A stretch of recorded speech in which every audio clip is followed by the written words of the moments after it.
संदेश को सुनेंगे। प्रकाशित वाक्य 62वां सत्र।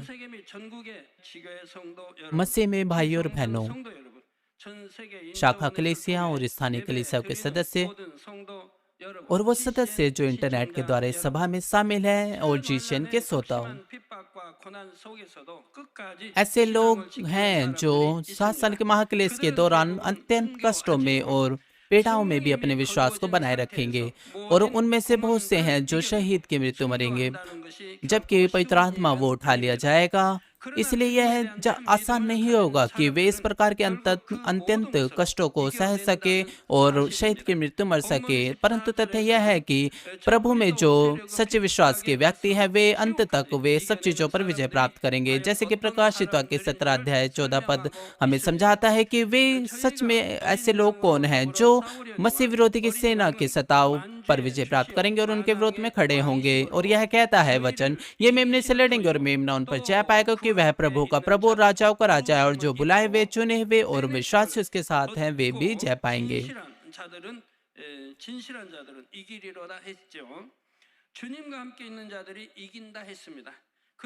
और यह कहता है कि वे जो प्रभु के साथ हैं वे भी जय पाएंगे। और यह इसके अतिरिक्त वे जो उसके साथ हैं वे बुलाए गए हैं, वे चुने हुए हैं और वे विश्वासी हैं। मैंने आपको पिछले सत्र में इस प्रत्येक के आत्मिक अर्थ को बताया था, यानी कि प्रत्येक के अर्थ को बताया था। सबसे पहले आइए हम उसके बारे में जानें कि जो बुलाए गए हैं यानी कि वे चुने हुए हैं। आपको चुने हुए के अर्थ को अच्छे से समझना है। प्रभु ने मत्ती 22 अध्याय 14 पद में कहा, क्योंकि बुलाए हुए तो बहुत हैं परंतु चुने हुए थोड़े हैं। और इस वचन के अनुसार जैसे कि कहा गया है, प्रभु ने लगभग सबको बुलाया है, परंतु ऐसे थोड़े ही हैं जो प्रभु की बुलाहट के अनुसार आज्ञाकारिता में चलते हैं। यानी कि वे जो प्रभु में आते हैं और उसकी बुलाहट के अनुसार आज्ञा का पालन करते हैं, वे वो लोग हैं जो बहुतों में से चुने गए हैं। तो भी तथ्य यह है कि वे जो चुने हुए हैं, इसका अर्थ नहीं कि वे बेशर्त उद्धार के लिए चुने गए हैं। इसका अर्थ है कि उन्होंने प्रभु की पुकार का आज्ञाकारिता में स्वतंत्र रूप से जवाब दिया और प्रभु में बढ़ते जा रहे हैं। इसलिए जो उद्धार है वह पूर्व नीति नहीं है, परंतु यह स्वतंत्र इच्छा के अनुसार इसका निर्णय लिया जाता है। क्योंकि परमेश्वर सब चीजों को जानता है पहले से, और वह सब चीजों को जानता है कि कौन उसकी बुलाहट के अनुसार आज्ञा का पालन करेगा और वही चुने जाएंगे। और वह जानता है कि कौन उसके द्वारा इस्तेमाल किया जाएगा, और एक प्रेस यानी कि बहुमूल्य यंत्र के रूप में, ताकि जो आज्ञाकारिता वह पूरी हो सके। और ऐसे लोग परमेश्वर के राज्य को बढ़ाएंगे और उसके कार्य को पूरा करेंगे, और इसे पूर्व ज्ञान के द्वारा पूर्व नीति कहा जाता है। और पूर्व नीति और पूर्व ज्ञान के द्वारा पूर्व नीति में जो बड़ा अंतर है वह स्वतंत्र इच्छा है। वे जो पूर्व नीति के अनुसार चलते हैं वे कहते हैं कि जो उद्धार है वह फिक्स है, क्योंकि परमेश्वर ने सब चीजों को पहले से पूर्ण निर्धारित कर रखा है। वे कहते हैं कि एक बार जब आप बचाए गए हैं तो आपके उद्धार पर कोई फर्क नहीं पड़ेगा। दूसरी ओर वे जो पूर्व ज्ञान के द्वारा पूर्व नीति के अनुसार चलते हैं वे जानते हैं कि जो परिणाम है वह स्वतंत्र इच्छा के अनुसार वह बदल सकता है। बेशक परमेश्वर जानता है कि प्रत्येक व्यक्ति किस प्रकार का चुनाव करेगा और उसका परिणाम क्या होगा, परंतु इसका अर्थ यह नहीं कि परमेश्वर ने सब चीजों को पहले से निर्धारित कर दिया है और वह अब जैसा चाहता है वैसे ही परिणाम होगा। जो अंतिम परिणाम है वह प्रत्येक व्यक्ति की स्वतंत्र इच्छा के अनुसार वह बदल सकता है। इसलिए परमेश्वर परिणाम को जानता है और वह उसी के अनुसार योजना करता है और उसे पूरा करता है। इसलिए जो मसीह जीवन उन लोगों का जो पूर्व नीति के अनुसार चलते हैं, और उन मसीह लोगों का जो पूर्व ज्ञान के द्वारा पूर्व नीति के अनुसार चलते हैं, वो पूरी तरह से अलग होता है। यदि उद्धार वो पहले से ही फिक्स कर दिया जाता कि उसका उद्धार होगा और उसका नहीं होगा, तो आप क्या सोचते हैं कि कौन परिश्रम पूर्वक मसीह जीवन जीता? जैसे कि लोग कहते हैं कि अगर मैं पश्चाताप कर सकता हूं तो हाँ, पाप करना ठीक है, तो वे संसारिक चीजों को लेंगे। अगर जो उद्धार है वो पहले से ही निर्धारित कर दिया जाता तो फिलिपियो 2:12 में क्यों लिखा गया, सो हे मेरे प्यारो, जिस प्रकार तुम सदा से आगे मानते आए हो, वैसे ही अब बिना केवल मेरे साथ रहते हुए पर विशेष करके अब मेरे दूर रहने पर भी डरते और कांपते हुए अपने उद्धार का कार्य पूरा करते जाओ। जब तक कि आपका उद्धार का कार्य पूरा ना हो जाए, आपको बिल्कुल भी लापरवाह नहीं होना है। वे जो 7 साल के महाक्लेश के दौरान विनय का उद्धार प्राप्त करेंगे, वे वो लोग हैं जो प्रभु की बुलाहट में आज्ञा का पालन करेंगे और अपने विश्वास को बनाए रखेंगे, और वे बुलाए गए हैं और वे चुने हुए हैं, और वे वो लोग हैं जो विजय को प्राप्त करेंगे और उद्धार को पहुंचेंगे। और अब वे लोग जो चुने हुए हैं, वे लोग हैं जो परमेश्वर के द्वारा चुने जाते हैं, विशेष रूप से उसके द्वारा यानी कि उसकी इच्छा के द्वारा इस्तेमाल किए जाते हैं। उदाहरण के लिए, अगर आप एक राष्ट्रीय फुटबॉल टीम बनाना चाहते हैं तो क्या आप सबसे बेहतर खिलाड़ियों को नहीं चुनेंगे? इसी प्रकार से परमेश्वर अपने राज्य के लिए विशेष रूप से जरूरी लोगों को चुनता है और उनके द्वारा अपने कार्य को पूरा करता है, और ऐसे ही लोगों के द्वारा 7 साल के महाक्लेश के दौरान कार्य पूरे किए जाएंगे।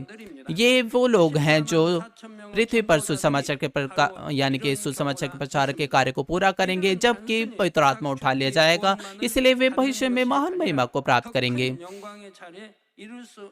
और 1,44,000 जो परमेश्वर के दास हैं, वे इस प्रकार का वे इस प्रकार के हैं, जैसे कि मैंने आपको बताया था कि वे न केवल विनय का उद्धार प्राप्त करेंगे, परंतु वे महान महिमा को भी प्राप्त करेंगे। और अंतिम जो शब्द है, जैसे कि विश्वासी लोग उनको दर्शाते हैं जो ना धूर्त हैं, ना ही झूठे हैं, ना ही बुरे हैं, ना ही अधर्मी हैं, क्योंकि उनके हृदय वे ईमानदार हैं और सत्य हैं। वे तेजी से अपने जीवन को यानी कि अपने जीवन को बलिदान करने के बिंदु तक प्रभु में विश्वास योग्य रहते हैं और तेजी से संपूर्ण आत्मा में आ जाते हैं।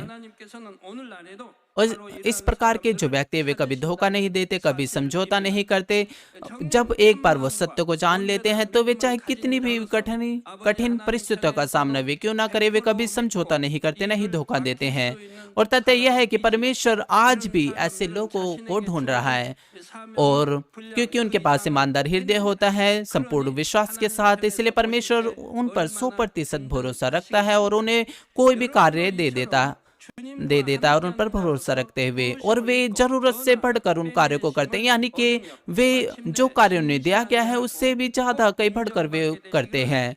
तो यह कितना ज्यादा विश्वसनीय और भरोसेमंद है परमेश्वर की नजर में।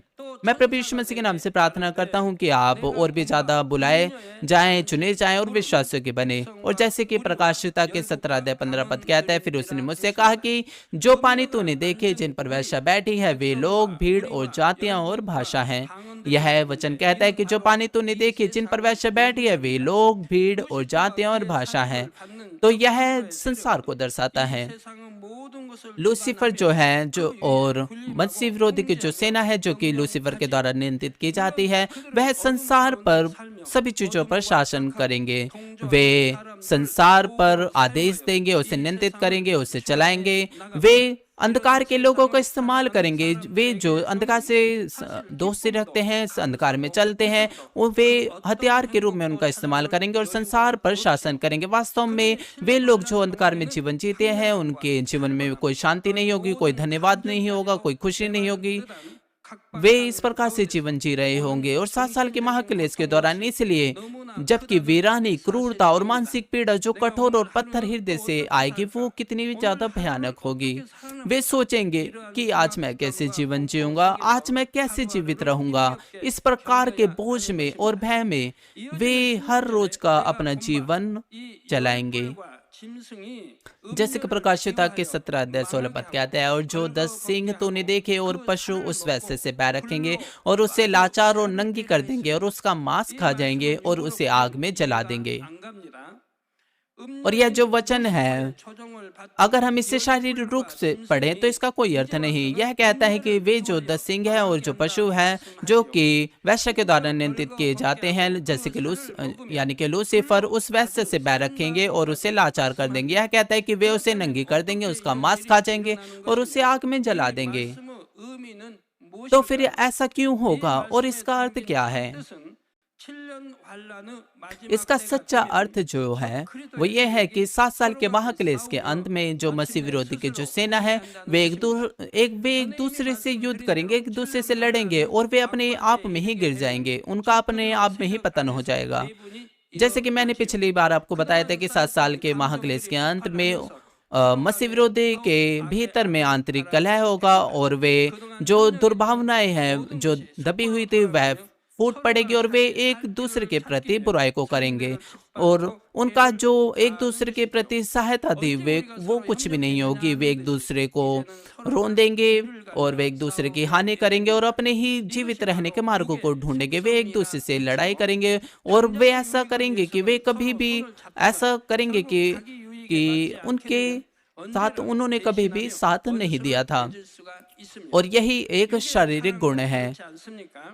पहले तो उन्होंने अपनी आंखों के सामने एक दूसरे से हाथ मिलाया था अपने लाभ के लिए, परंतु जब चीजें उनके अनुसार नहीं चली, जब उनको लाभ प्राप्त नहीं हुआ तो वे किसी भी वक्त उनको धोखा देने लगे और वे एक दूसरे के शत्रु बन गए। तो क्या ऐसे ही शारीरिक प्रेम के साथ नहीं? वे तो कहते हैं कि वे एक दूसरे के बिना नहीं जी सकते और परंतु जैसे जैसे समय बीतता है वे एक दूसरे के साथ सहमत नहीं हो पाते। जब उन्हें लाभ नहीं मिलता वे धोखा देते हैं, एक दूसरे को छोड़ देते हैं। वे प्यार भरी आंखें वे जल्द ही बैर की आंखें और श्राप की आंखों में बदल जाती है और उनकी जो मीठी मीठी बातें थी वो अब क्रूरता और बैर में बदल जाती है। इस प्रकार से यह बताता है कि उनका जो अंगीकार था वो कितना ज्यादा शारीरिक और स्वार्थीपन था और उनका जो प्रेम था वो शारीरिक था। मुझे बहुत ज्यादा बुरा महसूस होता है आज भी लोग इस प्रकार के शारीरिक प्रेम के द्वारा धोखा खाते हैं और पापों को करते हैं और परमेश्वर को छोड़ देते हैं। और इसी प्रकार जो मसीह विरोधी की सेना है वे 7 साल के महाक्लेश के दौरान ऐसा लगेगा कि वे एक दूसरे की सहायता कर रहे थे, परंतु अंततः वे अपनी बुराई के कारण उनका पतन हो जाएगा, वे गिर जाएंगे। मत्ती 12:25 से 26 पद कहता है, उसने उनके मन की बात जानकर उनसे कहा, जिस किसी राज्य में फूट होती है वह उजड़ जाता है और कोई नगर या घराना जिसमें फूट होती है वह बनाना रहेगा। और यदि शैतान ही शैतान को निकाले तो वह अपना ही विरोधी हो गया, फिर उसका राज्य क्यों कर बना रहेगा। हमारा प्रभु बता रहा है कि जो शैतान का राज्य है वह कैसे खड़ा रहता है। इसका अर्थ है कि यहाँ तक कि जो शैतान है वह भी अपने विरोध में कार्य नहीं करता। और 7 साल के महाक्लेश के दौरान यानी कि उसके 7 साल के महाक्लेश के अंत में जो मसीह विरोधी की सेनाएं हैं जो कि शैतान के द्वारा नियंत्रित की जाएगी, वे एक दूसरे को धोखा देंगे, एक दूसरे पर आक्रमण करेंगे अपने ही लाभ के लिए। बेशक वे उस समय तक नहीं करेंगे जो समय पिता परमेश्वर दुष्ट आत्माओं को देंगे अंधकार पर शासन करने के लिए, परंतु जब समय जो है उसका अंत आ जाएगा जिसे परमेश्वर ने दिया था, वे इस परिणाम का सामना करेंगे क्योंकि वे अपनी ही मूल बुराई के अनुसार चलेंगे। चाहे आप कुछ भी क्यों ना करें, परंतु आपको कभी भी शरीर में मूल बुराई के कार्य को नहीं करना है, क्योंकि समय के बदलते के साथ साथ जो शारीरिक जो चीजें हैं वे सड़ जाती है और उसका जो परिणाम है वो बहुत ही ज्यादा भयानक है। मैं प्रभु यीशु मसीह के नाम से प्रार्थना करता हूँ कि आप विश्वास के द्वारा भलाई और आत्मा में बहुत सी चीजों को जोड़ने पाए। प्रकाशिता के 17 से 18 पद कहते हैं, क्योंकि परमेश्वर ने उनके मन में यह डालेगा कि वे उसकी मनसा पूरी करें और जब तक परमेश्वर के वचन पूरे ना हो ले तब तक एक मन होकर वह अपना अपना राज्य पशु को दे देंगे। और वह स्त्री जिसे तूने देखा वह बड़ा नगर है जो पृथ्वी के राजाओं पर राज्य करती है। मसीह में प्रिय भाई और बहनों, मसीह विरोधी की जो सेना है वह 7 साल के महाक्लेश के दौरान प्रकट होगी जो कि लूसीफर के द्वारा नियंत्रित की जाएगी। तो भी वे उन कार्यों को इसलिए नहीं करे, तो भी वो जो कार्य है वो इसलिए नहीं करेंगे क्योंकि परमेश्वर ने उन्हें इस प्रकार के कार्य दिए हैं। परंतु जैसे कि हम बाइबल के द्वारा हम देख सकते हैं कि परमेश्वर ने कितने बार मसीह विरोधी के बारे में हमें चेतावनी दी है। अगर वे लोग अगर सच में विश्वास करते हैं प्रभु पर और बाइबल पर, इसलिए तो वो कैसे कल्पना कर सकते हैं कि वे मसीह विरोधी का हिस्सा बन जाएंगे।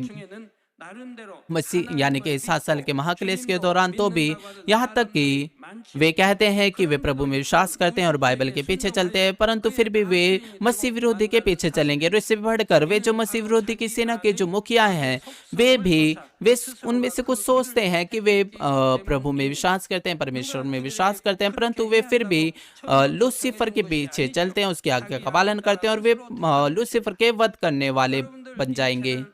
और ऐसा संभव है क्योंकि वे अपनी ही बुराई के अनुसार चलेंगे।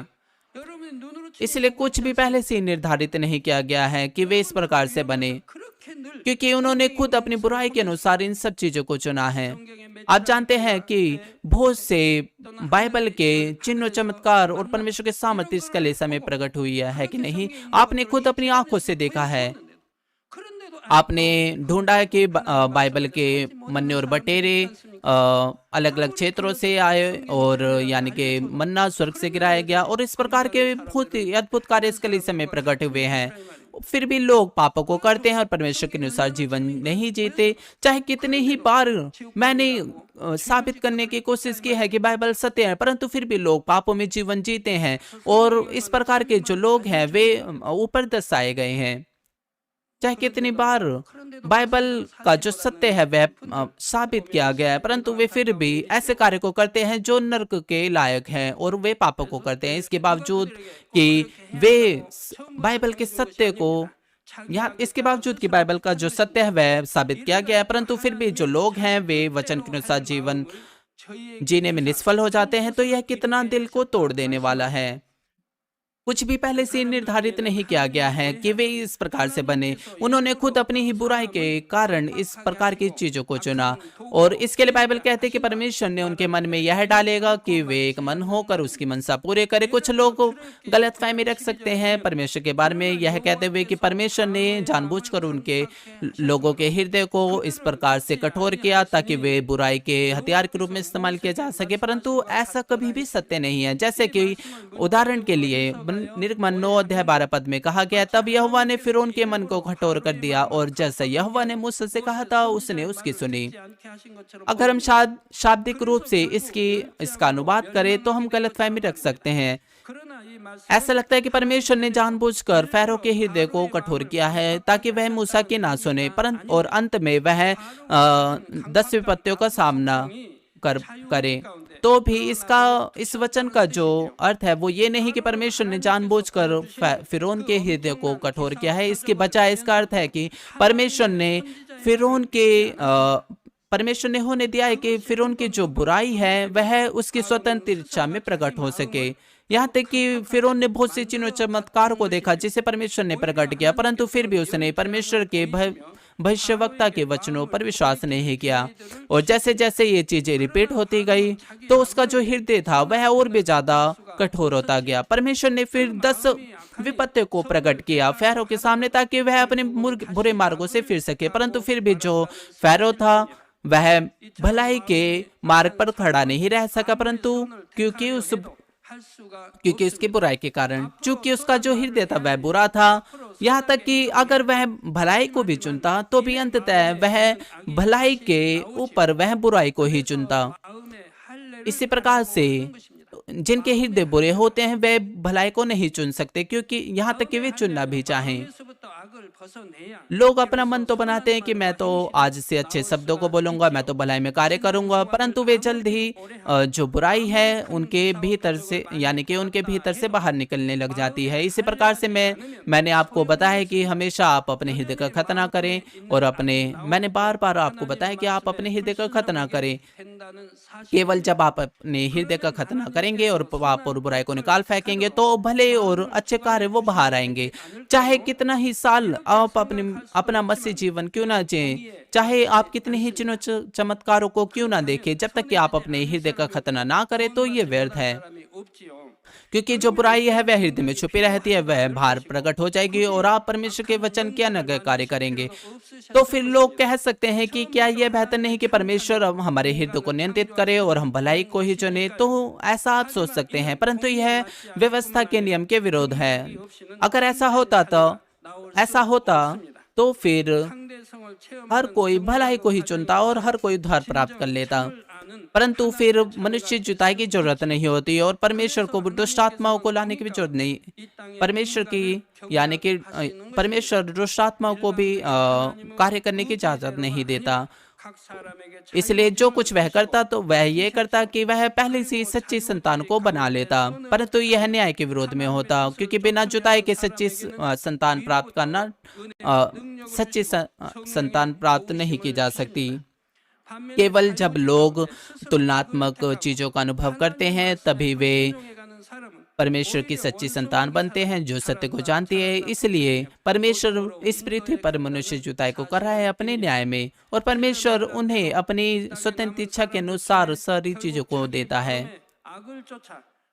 और वह अपनी इच्छा को उन पर नहीं थोपता, और वह हमें अनुग्रह देता है, पवित्र आत्मा की मदद को देता है ताकि हम भलाई को चुने और परमेश्वर की इच्छा के अनुसार कार्य करें। परंतु दूसरी ओर जो शत्रु शैतान है वह हमें भड़काता है ताकि हम बुराई करें, परमेश्वर के वचन के अनेक कार्य करें अपनी स्वतंत्र इच्छा में, और वह हमारी अंधकार की ओर अगुवाई करता है। 7 साल के महाक्लेश के दौरान ऐसे बहुत से लोग होंगे जो इस पृथ्वी पर गिर जाएंगे और वे लूसीफर के द्वारा भड़काए जाएंगे ताकि वे अपनी बुराई के पीछे चले, और वे फिर मसीह विरोधी की सेना के रूप में उभरेंगे, और परमेश्वर उन्हें फिर उस समय तक अकेला छोड़ देगा जिसे परमेश्वर ने शत्रु शैतान को दिया है, ताकि वे अपने राज्य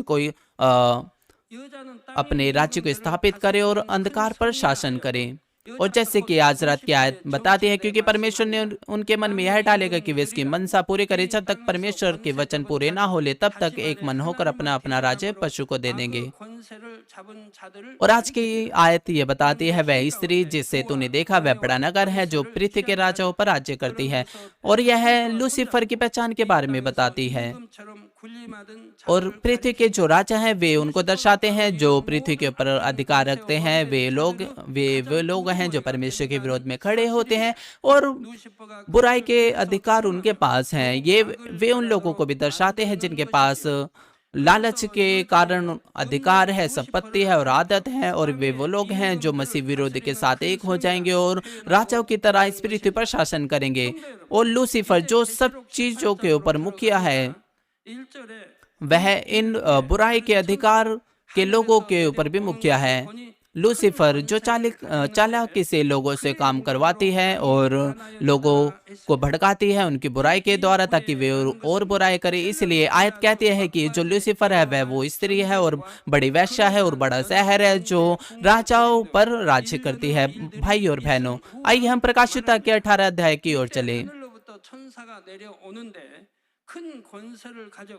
पहला वचन बताता है, इसके बाद मैंने एक स्वर्गदूत को स्वर्ग से उतरते हुए देखा जिसका बड़ा अधिकार था और पृथ्वी उसके तेज से प्रज्वलित हुई। इन चीजों के बाद का अर्थ यही है जो 7 साल के महाक्लेश और संगठित सरकार के पतन के अंत में होने वाले युद्धों जैसी घटनाओं की एक श्रृंखला के बाद होता है। यह कहता है कि इसके बाद मैंने एक स्वर्गदूत को स्वर्ग से उतरते देखा कि जिसका बड़ा अधिकार था और पृथ्वी उसके तेज से प्रज्वलित हुई।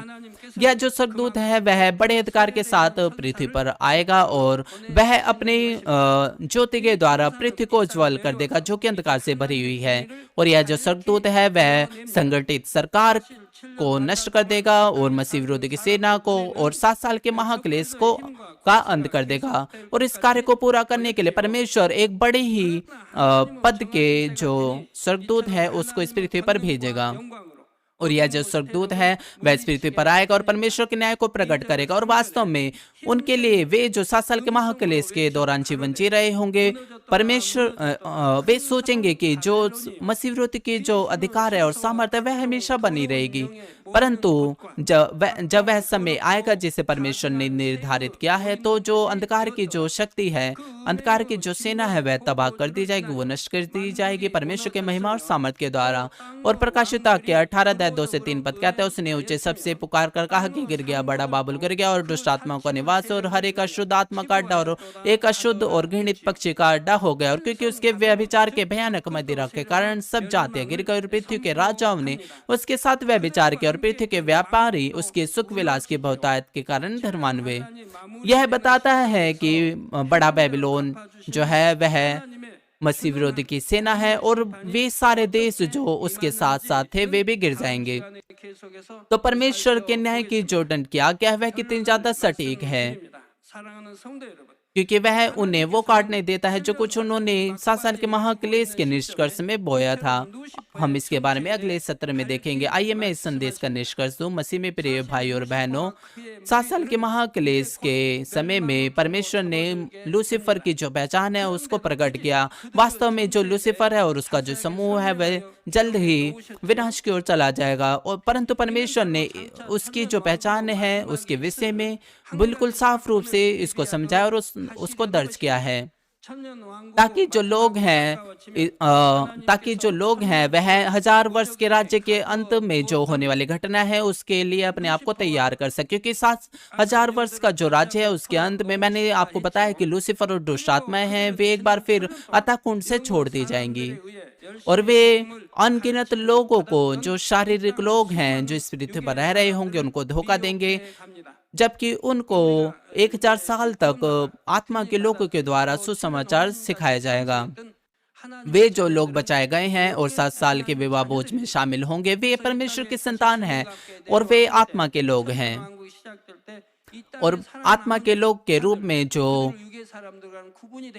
प्रभु के साथ इस पृथ्वी पर आएंगे और 1000 साल का वर्ष की शुरुआत करेंगे, और वे लोग जो इस पृथ्वी पर रह जाएंगे, यानी कि शारीरिक लोग, वे उनसे अलग रहेंगे। वे महल के बाहर रहेंगे, और जो आत्मा के लोग हैं वे महल के अंदर रहेंगे। इसके बारे में मैं डिटेल में आपको बाद में बताऊंगा। यहाँ तक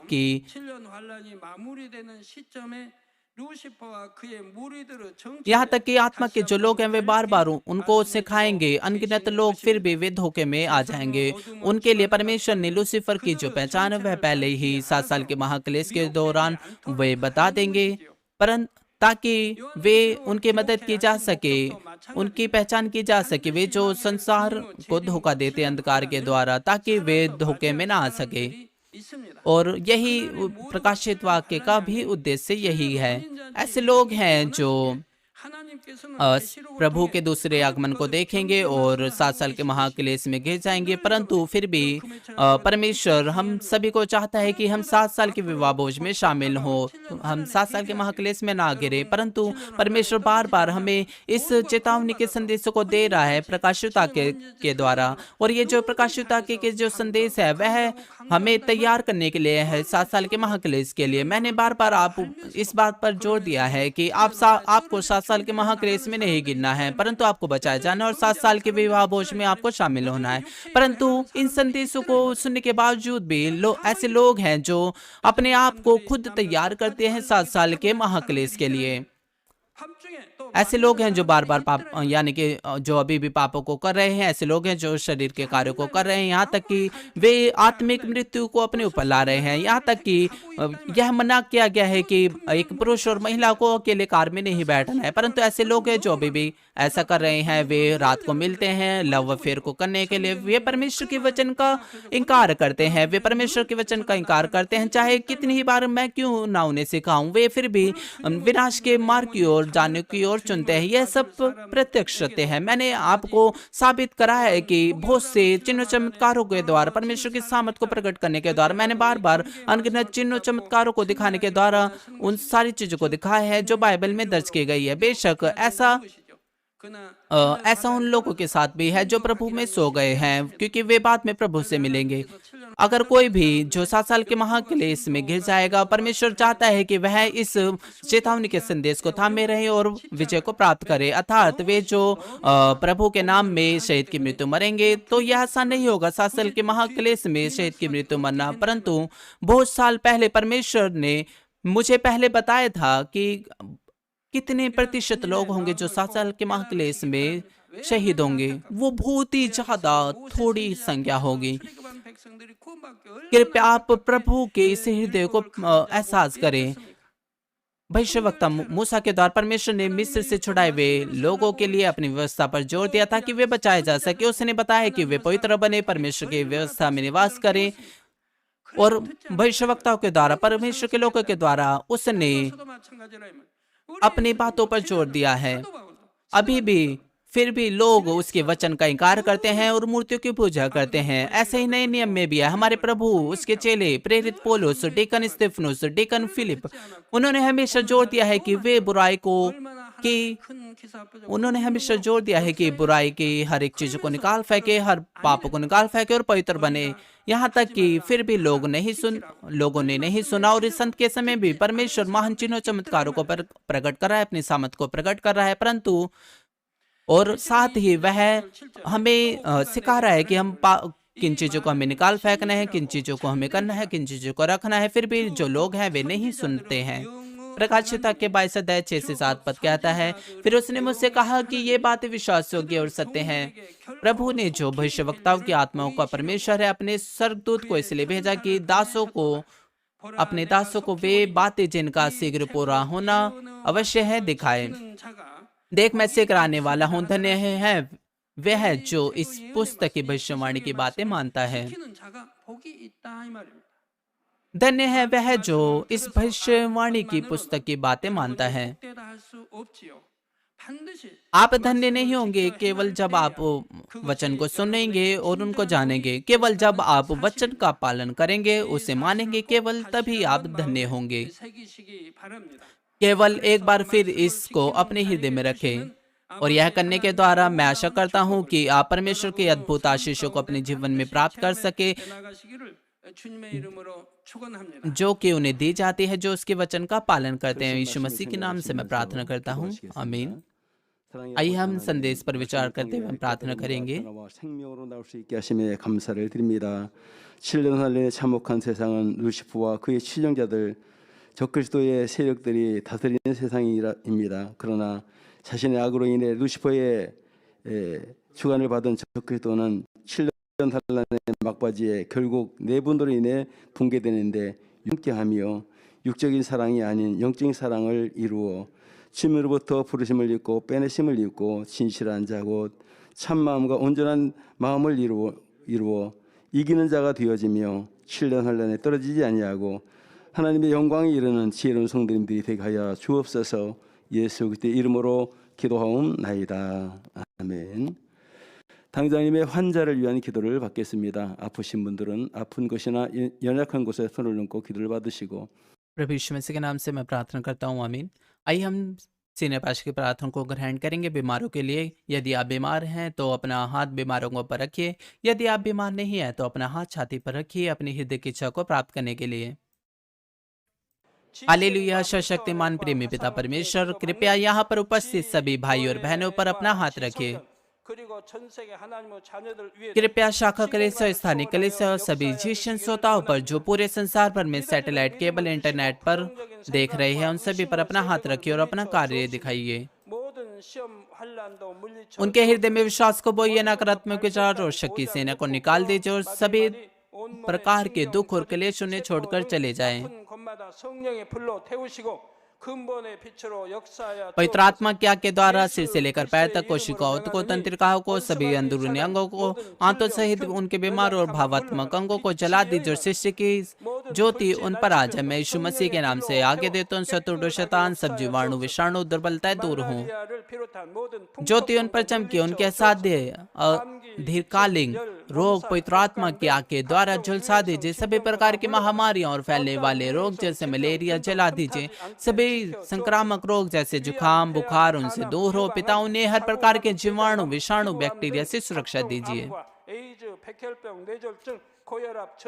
उन्हें सभी प्रकार के कैंसर, पेट के कैंसर, फेफड़े के कैंसर, जिगर के कैंसर, छाती के कैंसर, गर्भ के कैंसर, सभी प्रकार के दूसरे रोग जैसे एड्स, रक्त का कैंसर, दिमागी रक्तघात, उच्च रक्तचाप, धीमा रक्तचाप, फेफड़े के रोग, मधुमेह के रोग, स्त्री रोग, थायराइड के रोग, सभी प्रकार के सूजन, जलन से चंगाई दीजिए। पोलियो, सतमे, गठिया, हर्निएटेड डिस्क, दूसरे बहुत से रोगों से उन्हें ठीक कीजिए। सभी प्रकार के दर्द उनसे दूर हो। पेट दर्द, सिर दर्द, मानसिक रोग गायब हो जाए। मृगी, स्वालीनता, उदासी, तंत्रिका रोग, सभी प्रकार की दूसरी बीमारियों से उन्हें आजाद कीजिए। सभी प्रकार के लकवे के रोगों से उन्हें आजाद कीजिए। वे उठे, चले, कूदे, कमजोर आंखें ठीक हो जाए, कान सामान्य हो जाए, अंधे देखने लगे, बहरे सुनने लगे, गूंगे बोलने लगे। दुर्घटना के बाद के प्रभाव ठीक कीजिए। उनकी टूटी हड्डियां ठीक हो जाएं। जलन और दहन संवेदना उनसे दूर हो। पिता, वहां कोई दाग ना रही। सभी प्रकार की दवाओं और विष के लत से वे साफ हो जाएं। पिता, मृतक कोशिकाओं, उत्को तंत्रिकाओं को फिर से जिला दीजिए और मृतकों को जिला दीजिए। वे गर्भधारण की आशीष प्राप्त करें। पिता, कृपया उन्हें गर्भधारण की आशीष दीजिए। मैं यीशु मसीह के नाम से आगे देता हूँ शत्रुडो शैतान, 예수 그리스도의 이름으로 명하노니 원수마귀 사단아 하늘 공중 곳에 잡은 चतुर्दो शैतान, हवा में मौजूद शासक, बुराई की सेना और उनके दास उनसे दूर हो। दुष्ट आत्माएं, शुद्ध आत्माएं, धोखे की आत्माएं, कपट की आत्माएं, अलग करने वाली आत्माएं, सारी अंधकार की सेना उनसे दूर हो। दुष्ट और अंधकार के सारे बंधन खुल जाए और उनसे दूर हो।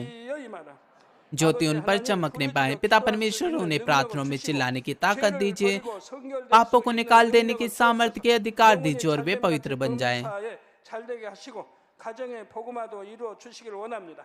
한 주간도 모든 사고와 재앙으로부터 지켜주시고 불통이 없는 형통한 जैसे उनकी आत्मा समृद्ध होती है, वे अच्छे स्वस्थ में बने रहे। उनके परिवारों में भी सुसमाचार का प्रचार किया जाए। उन्हें सभी प्रकार की दुर्घटना और विपत्तियों से सुरक्षा दीजिए। उन्हें हर चीज में सफल जीवन जीने की आशीष दीजिए। कृपया अपने बच्चों को, उनके घरों को, कार्यशाला को पवित्र आत्मा की आंख के बाड़े में स्वर्ग से न स्वर्गदूत अपने धधकती आंखों के द्वारा सुरक्षा दीजिए। विद्यार्थियों को बुद्धि दीजिए और समझ दीजिए ताकि उनके हृदय में अधिक जुनून और पढ़ाई की इच्छा बनने पाए। संसारिक चीजों से उनके मन और हृदय को दूर रखिए और उनके हृदय में और अधिक जोशीला प्रेम रोपिए। अपने बच्चों को आशीष दीजिए, चाहे वे खाए पिए या जो कुछ भी करें, वे सब चीजों में आपके नाम को महिमा देने पाए। वे जीवित परमेश्वर का अंगीकार करें और गवाही दे कि मैं परमेश्वर से मिला हूँ। मैंने तो परमेश्वर का अनुभव किया है और उससे आशीष और उत्तर प्राप्त किए हैं। पिता परमेश्वर, आपका धन्यवाद। सारी महिमा केवल आपको मिले। हमारे प्रभु यीशु मसीह के नाम से मैं प्रार्थना करता हूँ।